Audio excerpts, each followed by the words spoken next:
반갑습니다. 오늘 기독교 윤리 시간 7강이 벌써 되었습니다, 여러분. 7강이 됐다는 얘기는 이제 한 학기에 반이 이제 쓱 지나가고 있다는 뜻입니다. 우리가 다음 주 8강까지 하면 거의 이제 학기 말로 이제 우리가 향해 가겠죠.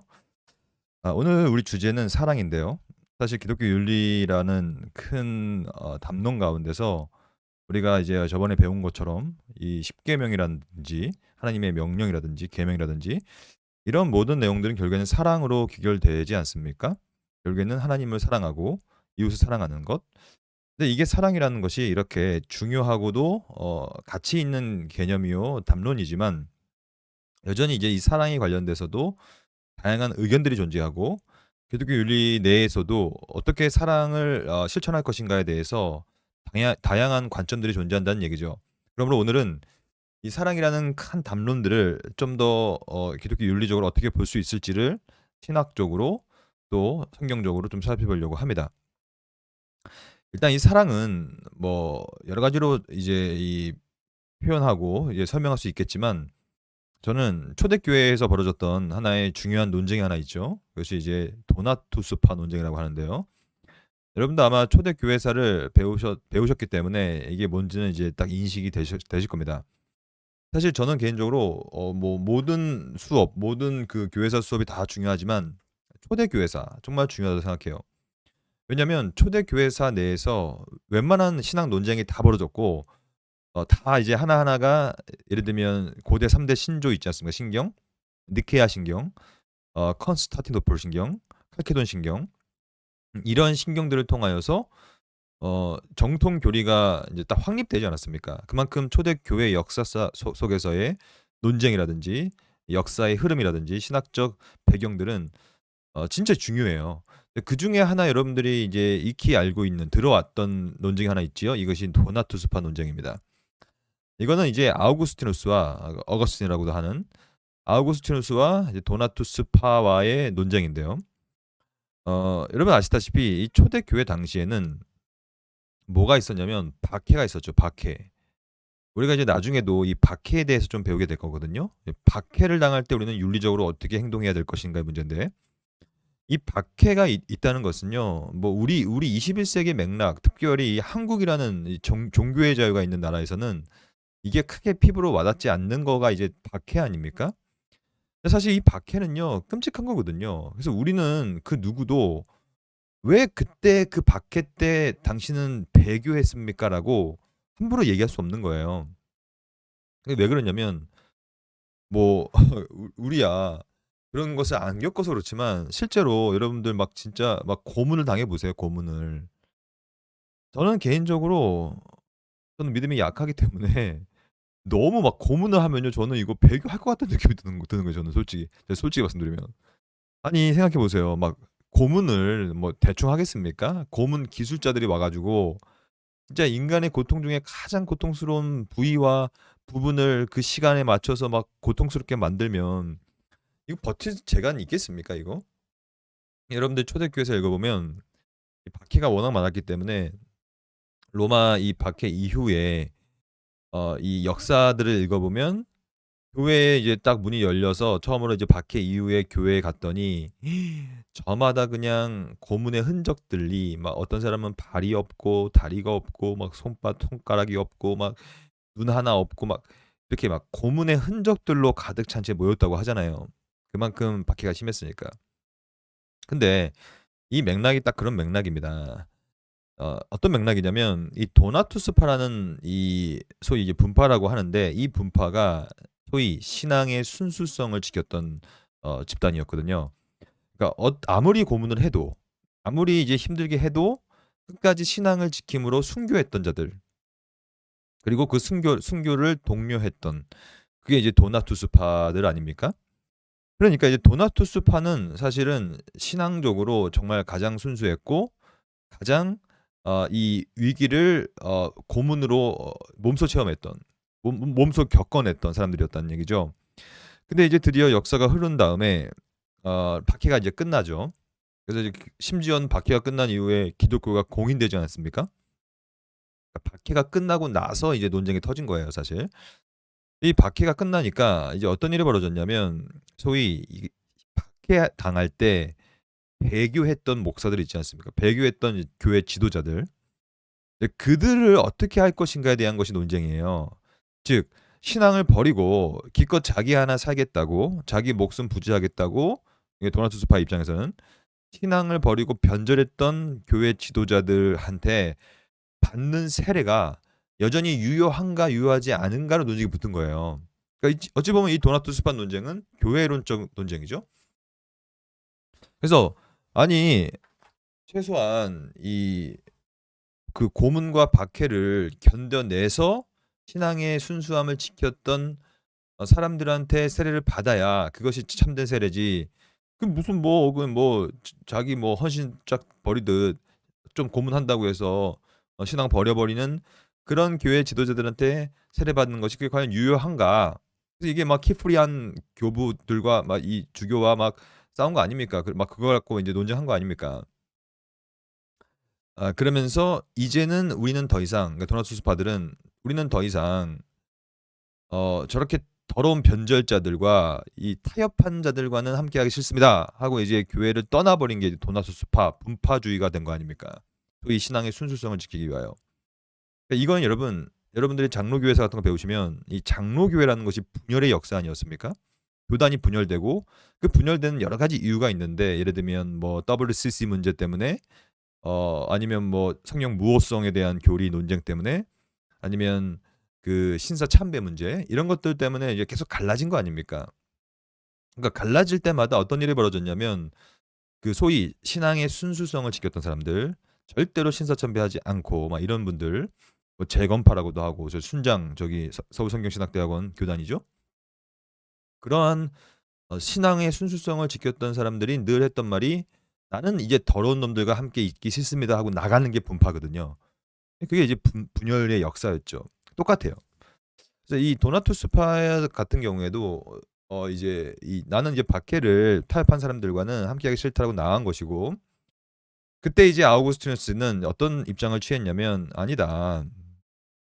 그들을 그래도 우리가 사랑으로 품어야 된다라는 거예요. 그들도 얼마나 오죽했으면 그렇게 신앙을 버리고 그렇게 했겠냐. 그러니까 우리가 할 것은 어 그렇게 이제 그들을 향하여 너무 지나치게 뭐라고 하고 할 필요가 아니라 그렇게 하는 것보다는 사랑으로서 그들을 이제 다시 품어야 된다라는 것이 이제 아우구스티누스의 입장이었거든요. 사실 이 아우구스티누스와 도나투스파 논쟁에 대해서는 제가 영어 논문을 하나 썼는데 한번 읽어보십시오. 이 Reform Theological Review라는 저널에서 나왔는데요. 몇 년 전에 한번 그걸 읽어보시면 저는 이제 개인적으로 도나투스파는 굉장히 이제 신앙의 순수성을 지킨다는 명목으로 사랑을 버렸고 ignoring the love of God을 했고 아우구스티누스는 좀 더 사랑을 전했다.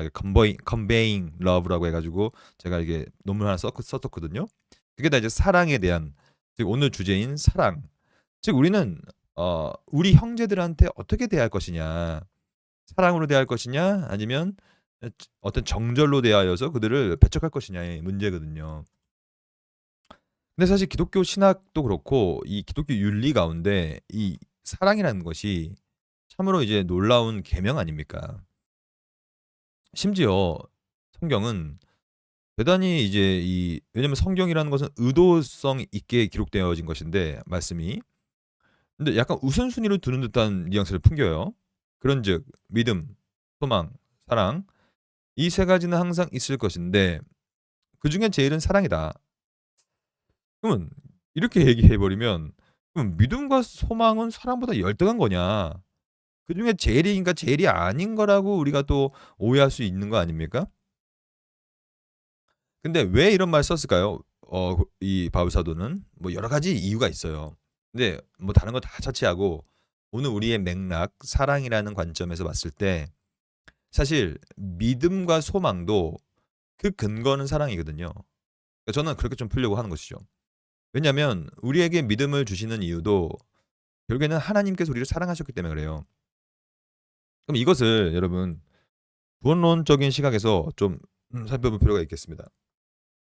왜냐하면 믿음, 소망, 사랑이라는 것은 기본적으로 구원론에 있어서의 핵심 개념들이고 이것들이 이제 어떤 식으로 정리될 수 있는가. 먼저 여러분 구원이라는 것은 언제나 시작점이 뭡니까? 선택이에요, 선택. 여기서부터 시작해야 돼요, 언제나. 근데 이 신학적으로 우리가 하나님께서 우리를 선택하셨다라고 얘기했을 때 다른 말로 표현하면 결국에는 하나님께서 우리를 사랑하셨다라고 볼 수 있는 거거든요.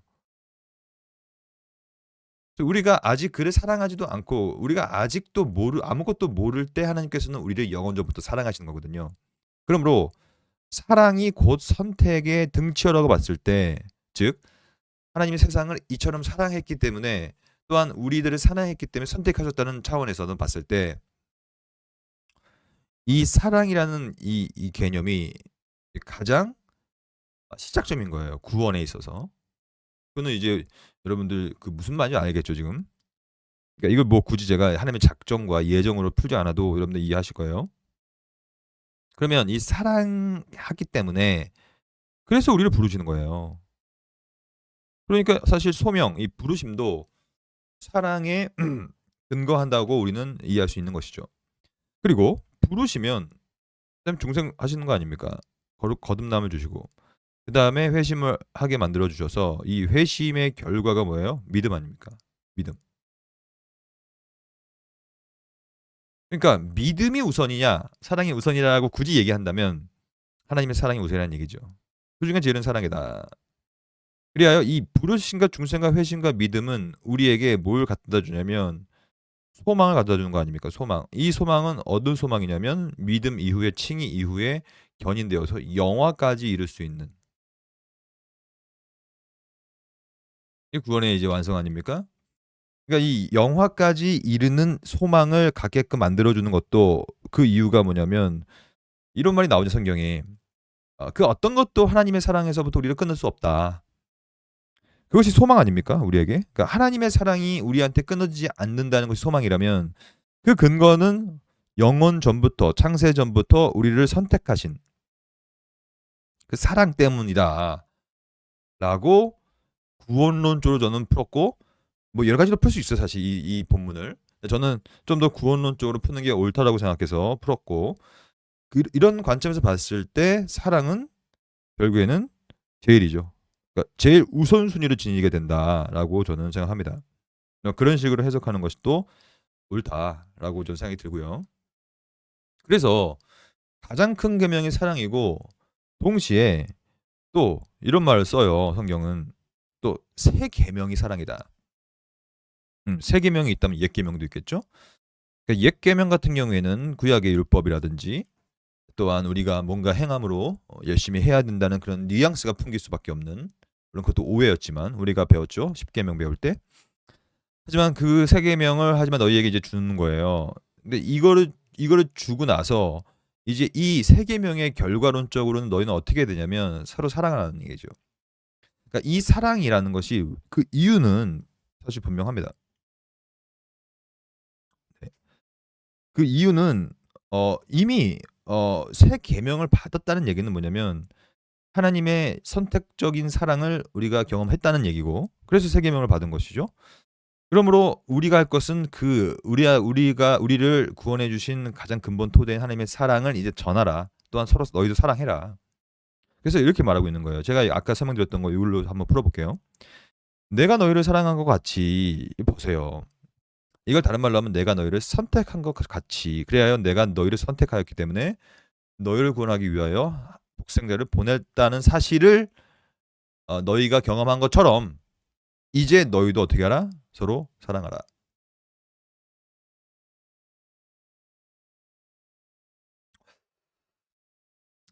이렇게 봤을 때 결국에는 사랑은 큰 계명이요. 또한 가장 제일이요. 동시에 새 계명이다. 그러니까 그만큼 기독교 신학과 기독교 윤리와 또한 기독교적인 모든 삶의 형태 가운데서 사랑은 사실 제일 우선순위를 지니게 될 수밖에 없는 것입니다. 성부 하나님의 사랑으로부터 시작됐기 때문에 그래요.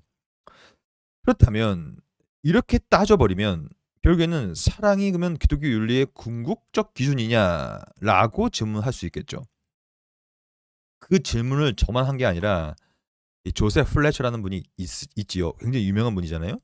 왜냐하면 상황 윤리, situation ethic 상황이라는 책을 썼고 이 상황윤리란 책이 이제 사실은 여기 보면 New Morality라고 나와 있는데 새로운 윤리라는 거예요. 네, 여러분.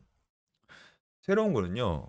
어 좋은 거지만 하지만 신학에서 새로운 것들을 자꾸 만들어내는 것은 어찌 보면 또 위험할 수 있는 부분이 분명히 있거든요. 왜냐면 해 아래 새 것이 없다고 기존의 전통과 기존의 내용들을 전복시키는 차원에서의 새로움은 늘 위험한 거거든요. 특히 윤리학에서는 새로운 담론들이 많이 등장하는데 안타깝게도 그런 담론들이 기존의 전통적인 담론들을 전복하는 방식으로 이제 들어오게 되는 거거든요. 그게 위험하다는 얘기죠. 그럼 조셉 플래처 같은 경우에는 뭐 어떤 식으로 이제 사랑을 평가했는가? 이렇게 썼어요. 궁극적인 내재적 가치는 선이다. 그러니까 이 윤리적인 내재적 가치를 말하는 겁니다. 이게 선인데 어, 플래처에 의하면 그것이 곧 사랑이다라는 거예요. 그 다음에가 문제인데 이러한 내재적 가치는 다양한 상황과 독립되어서 절대적인 의미로 선하다라고 보는 거예요. 근데 여러분 사랑이라는 것이 절대적인 의미로 선하다고 얘기해 버리면요 뭐가 문제겠습니까? 여러분들이 지금 이제 7강 오늘의 7강이죠. 7강이시기 때문에 기독교 윤리의 맛을 좀 보고 있어요 여러분들이. 그 말은 제가 이제 이런 질문을 던지면 여러분들이 한번 고민해 볼 필요는 있다는 얘기입니다. 그리고 그거에 대한 합당한 답변을 하실 필요가 있어요. 제가 다시 질문 드리겠습니다. 과연 사랑이 윤리적 평가에 있어서 독립적이고 절대적인 의미로 궁극적인 기준이여 선인가? 이거 어떻게 생각하십니까? 10초 드리겠습니다. 한번 생각해 보세요.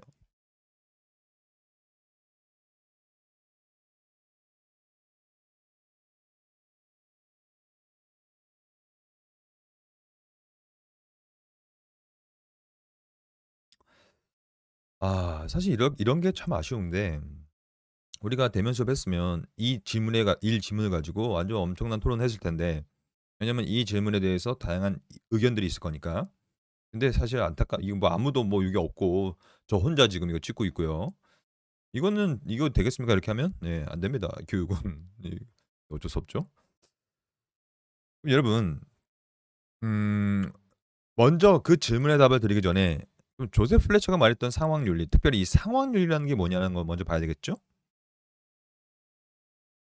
상황윤리가 이 갖고 있는 다양한 예들을 제가 한 하나, 둘, 한 5가지 정도, 예, 5가지 정도 상황윤리가 뭔지를 좀 설명드릴게요. 첫째, 각종 예들을 좀 볼게요. 어, 이런 거예요. 이 화재가 나면 이 119가 출동하지 않습니까? 그러면 막 화재가 나면 이 문을 부수고 들어가야 될 거 아닙니까? 문이 잠겨져 있으면 안에 불이 났는데. 그래서 이게 이제 2015년, 2017년 과거 자료인데 이 문을 부수고 들어간다고 합니다. 부숴야지 뭐 어떡할 겁니까? 그러면 이 부순 거에 대해서 전화가 온대요. 화재 진압 등으로 발생한 기물 파손을 변상해 주시오. 만약에 이 안에서 아이가 있었어요. 또 조그만 아이가. 그래서 얘가 이제 거의 뭐 이 연기에 질식되어 죽어갑니다. 그러면 이제 이거 문 부숴야 돼요? 안 부숴야 돼요? 부숴야죠. 부숴서 빨리 들어가서 아이를 구출해 내야죠. 근데 사실은 엄밀히 말해서 문을 부수면 안 되거든요. 윤리적으로 봤을 때. 남의 문을 왜 부숩니까? 그럼 윤리적으로 잘못된 것이고 실정법에 어긋나는 거 아닙니까? 그러니까 평소에는 그렇잖아요. 문을 부수면 안 돼요. 평소에는 차량을 부숴도 안 되고 에어컨 실외기를 부숴도 안 되고 간판, 차양막, 모기장을 부셔뜨려도 안 됩니다. 아니 안 되죠. 하지만 어떠한 특수한 상황, situational 상황, 어떤 contextual한 것, 어떤 맥락, 어떤 특별한 맥락과 상황 속에서는 이게 excuse 될 수 있다는 게 개념이라고. 이게 이제 상황 윤리의 특징이거든요. 즉 무슨 말이냐? 기준이 변경될 수 있다는 개념이에요. 그러니까 이게 한 끗 차이예요. 어느 특수한 상황에서 예외를 둔다는 차원인가 아니면 계속적으로 상황에 따라서 기준점, 윤리적인 기준점이 가변성이 있는 것이냐의 문제입니다. 근데 결론을 말씀드리면 개혁파도 그렇고 기본적인 기독교 윤리에서는 어떠한 이 기준점을 가변적으로 두는 차원에서의 상황 윤리는 거부합니다.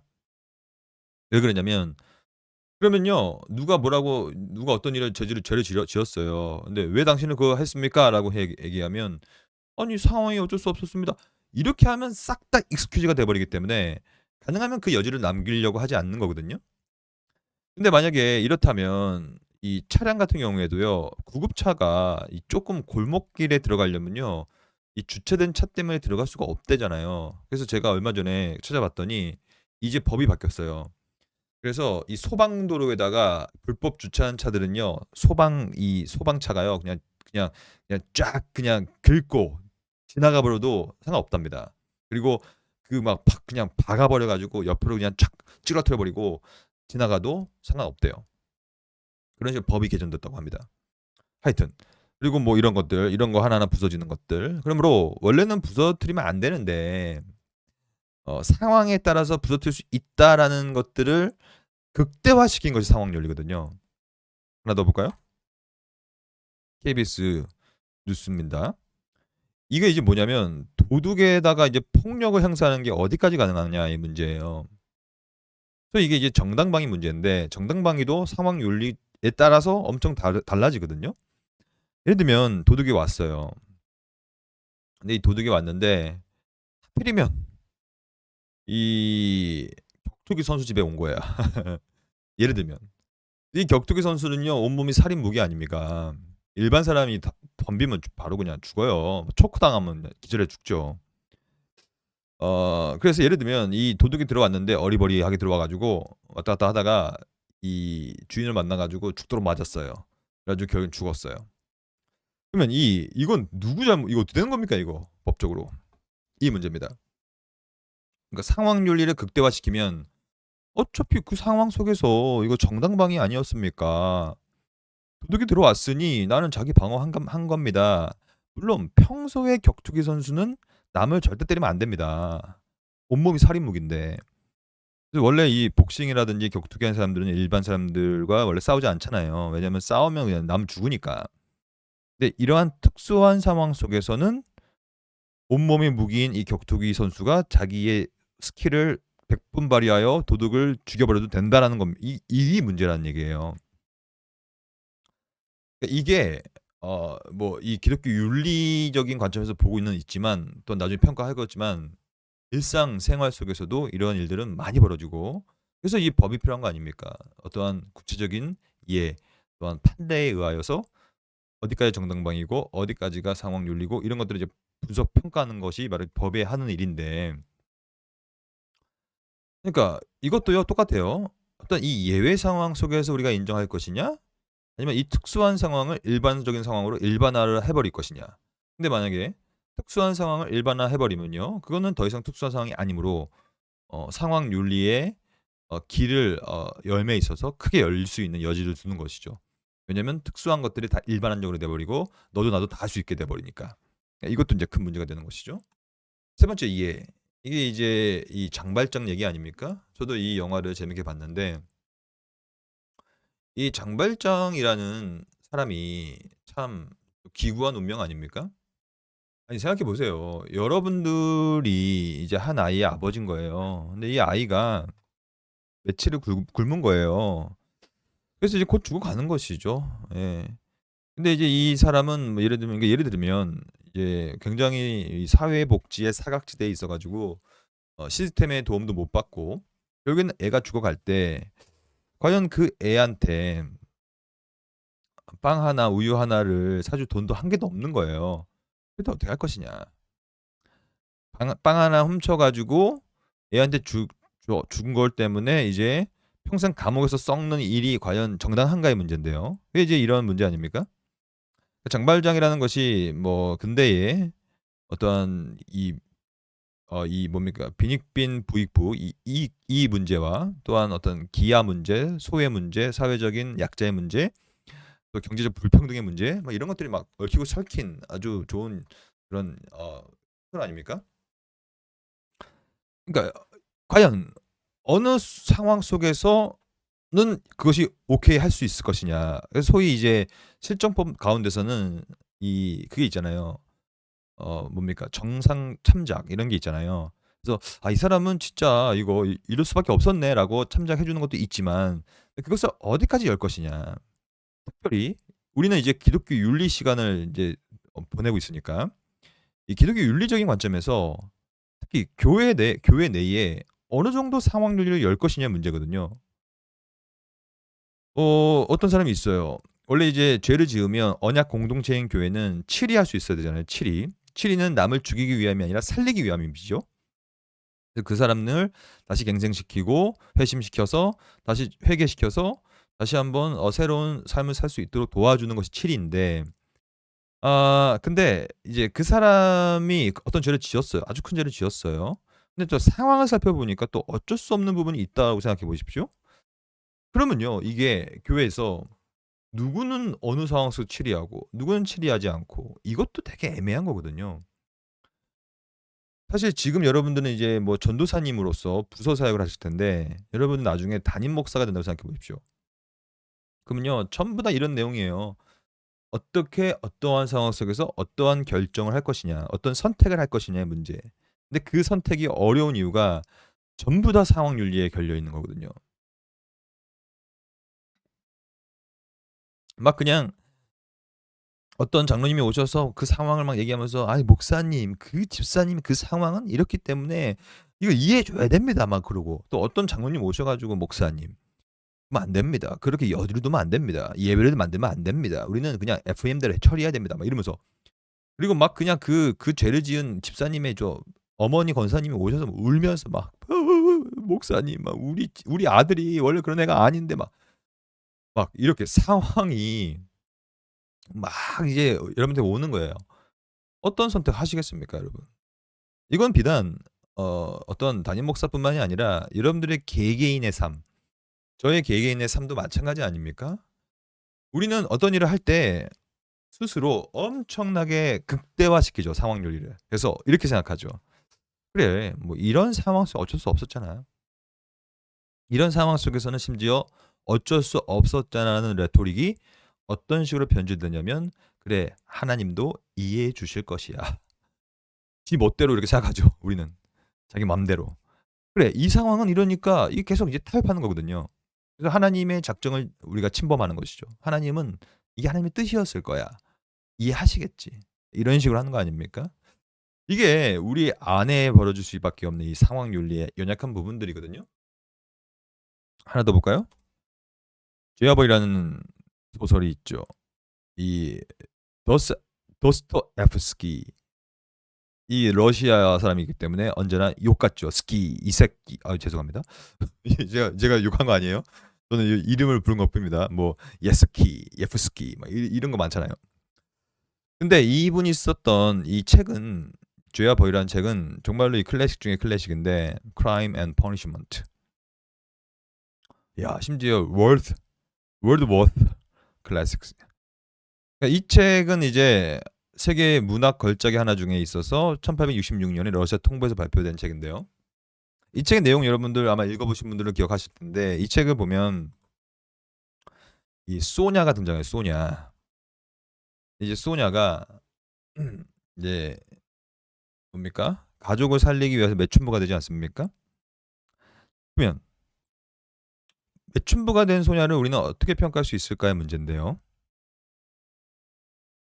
어 그러니까 이게 참 지금 우리의 상황에서 이걸 비춰서 평가하면 안 되고요. 그 당시 이 소설 이 맥락 가운데서 소녀는 정말로 선택할 수 있는 여지가 이 답안지가 몇 개 없었고 안타깝게도 여성으로서 할 수 있는 선택을 하여서 이렇게 이제 윤리적인 평가를 이제 받게 되는 것인데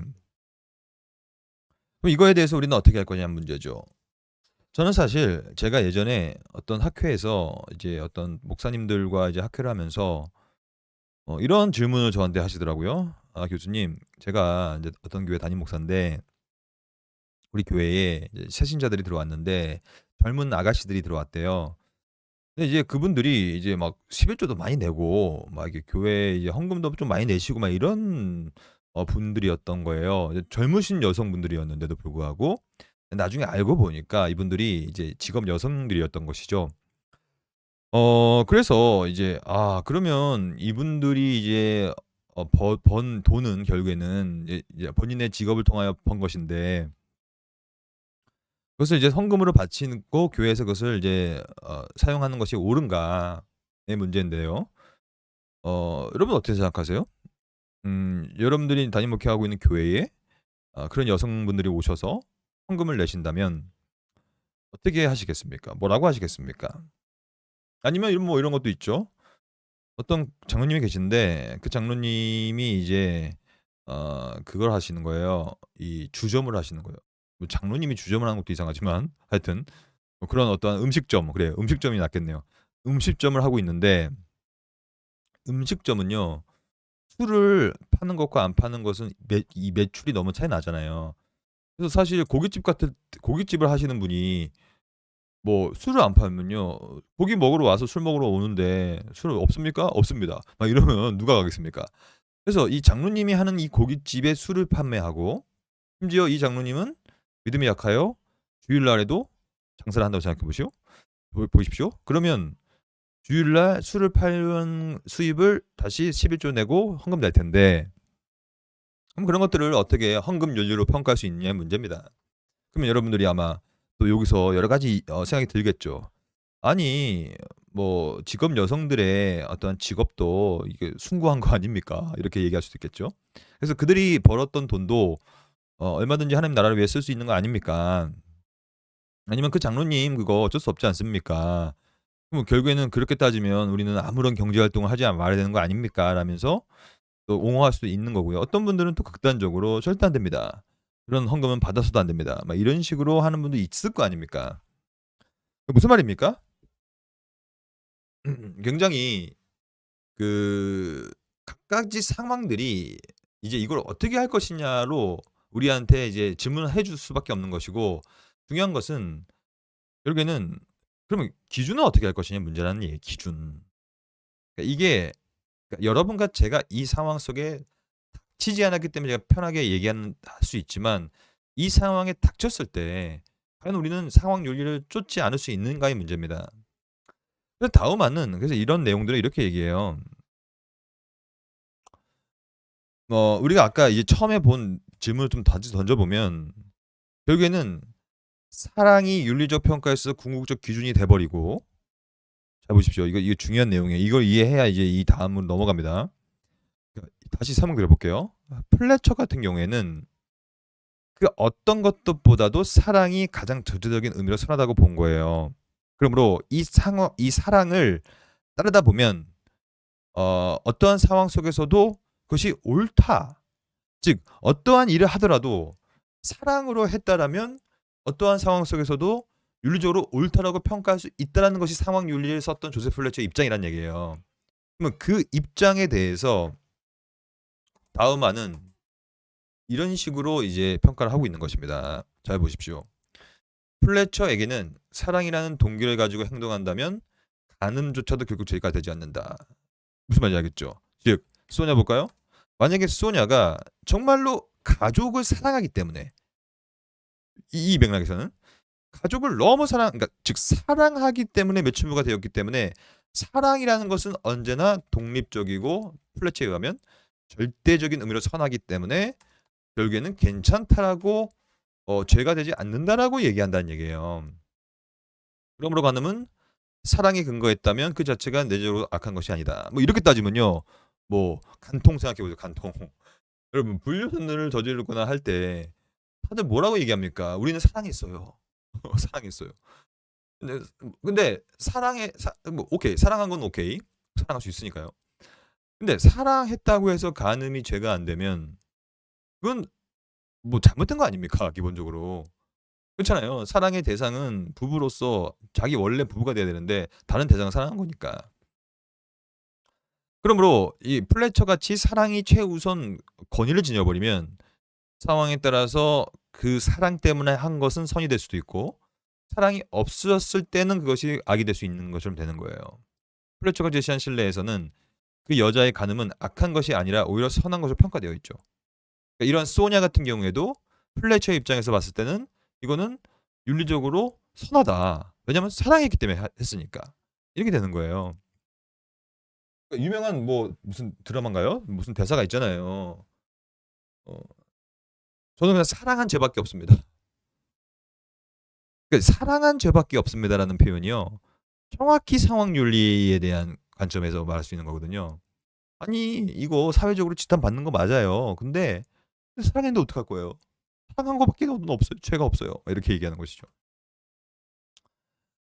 아, 그러므로 만약에 그렇게 따져버리면 사랑의 동기를 가진 모든 것은 내재적으로 그리고 어떠한 상황 속에서도 선하다는 형식의 상황 윤리가 될 수 있다는 거예요. 이거 좋은 지점을 지적하고 있는데 이거 한번 기억해 보십시오. 즉 사랑이 우리가 본 것처럼 여러분 볼까요? 이거 사랑이 가장 제일인 건 맞아요. 그리고 기독교라는 종교는 하나님의 사랑으로부터 모든 것이 시작되고 그 사랑 때문에 자기 아들을 이 땅에 보내시는 사건들이 벌어지는 것 기독교이기 때문에 사랑이 정말로 우리에게 새 계명을 주는 것이고 그 근거로 우리는 서로 사랑하는 것 이게 윤리의 이제 하나님 사랑 이웃 사랑인데 다 맞아요. 하지만 이 사랑이 지나치게 이런 식으로 상황 윤리적으로 극대화돼 버리면 결국에는 그것 자체가 윤리적인 문제를 낳게 된다는 것이고 결국에는 그 때문에 내재적으로 그리고 어떠한 상황 속에서도 선한 상황으로 윤리적 잣대와 기준이 없어진 상태로 그냥 윤리적 횡행이 돼 버릴 수 있다. 이게 문제라는 얘기를 지금 저도 하고 있고 아마도 하고 있는 것입니다. 여러분 지금 잘 이해하고 계시죠? 그러면 구체적으로 만약에 플래처식으로 사랑이 최우선 권위를 지니고 사랑 때문에 결국엔 상황 윤리가 발생될 수 있는 여지가 있다면 그 예, 실제적인 예를 제가 세 가지 정도로 말씀드릴게요. 첫째는 우리 한국적인 상황에서 제일 많은 것, 학생체벌. 여러분 생각해 보세요. 학생체벌을 엄청나게 했던 담임 교사님이 계신다고 생각해 보십시오. 근데 인터뷰를 해요 기자가. 아니 왜 이렇게 때렸습니까? 그러면 그 선생님 뭐라고 하겠습니까? 100이면 100. 저는 그 아이를 정말 사랑했어요. 그러니까 그 아이를 나는 정말 큰 관심을 가지고 그 아이가 잘못한 거에 대해서 저는 교정하기 위하여 결국엔 그 아이를 사랑했기 때문에 내가 때린 거 아닙니까? 이렇게 얘기할 거 아닙니까? 갑자기 이 모습을 보는 순간 저는 또 옛 트라우마가 또 떠올라집니다. 여러분도 그랬겠지만 제가 이제 고등학교 시절 때 90년대 중후반 정도였는데 우리 학교에 뭐 이건 별명이니까 한번 써볼게요. 뭐 여러분도 학교도 있었을 거예요. 미친 개. 우리도 이제 미친 개라 불렀어요. 그 예술, 그러니까 이 미술 선생님이셨는데 정말로 진짜 약간 좀 정신이 온전하신가라고 생각할 수밖에 없을 정도로 구타가 심했거든요. 그래서 막 별거 갖고 다 때려요, 그냥. 특별히 이제 그 제가 기억나는 거는 그 뭡니까 그 당구채. 당구채를 들고 다니시면서 당구채가 부러질 정도로 막 애를 때리는 거예요. 저도 몇 번 그렇게 맞았죠. 근데 저는 그렇게 맞으면서 어떤 생각이 들었냐면 과연 우리 이 미친 개 우리 미술 선생님께서 나를 사랑하셔서 때리는 건가? 아니면 그냥 감정풀이하는 건가? 이게 왜 이렇게 하시는 건가라는 생각이 그 어릴 때도 제가 들었었거든요. 근데 만약에 조셉 플래처가 에 의하면 그러니까 조셉 플래처의 말이 맞다면 보십시오. 사랑의 동기를 가진 모든 것은 어떤 상황에서 선하다고 상황 윤리로 발전시켜 버리면 이 선생님도 윤리적으로 선한 일을 하고 있는 겁니다. 만약에 사랑한다면. 근데 여러분 사랑한다고 때린다는 것은 요즘에 데이트 폭력 많다고 하죠? 전 데이트 폭력 보면서요. 좀 이해가 갈 수가 없어요. 사랑한다고 서로 때리고 폭력 근데 결국에 때린 사람 들어보면 사랑해서 때렸대. 이게 말입니까? 뭡니까 그게 여러분. 사랑하는데 왜 때려요? 사랑하면 보듬어 줘야지. 이해할 수 없다니까 저는. 하여튼 근데 조셉 플래처에 의하면 데이트 폭력 정당화됩니다. 사랑했기 때문에 때렸기 때문에. 여기 적혀 있잖아요. 사랑의 동기로 가진 모든 것은 선하다. 그래서 여러분 이 안타까운 상황 속에서 우리가 쉬지 않을 수 없죠. 그래서 우리 좀 쉬겠습니다.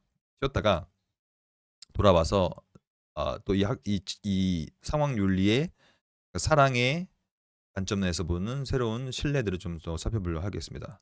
쉬겠습니다.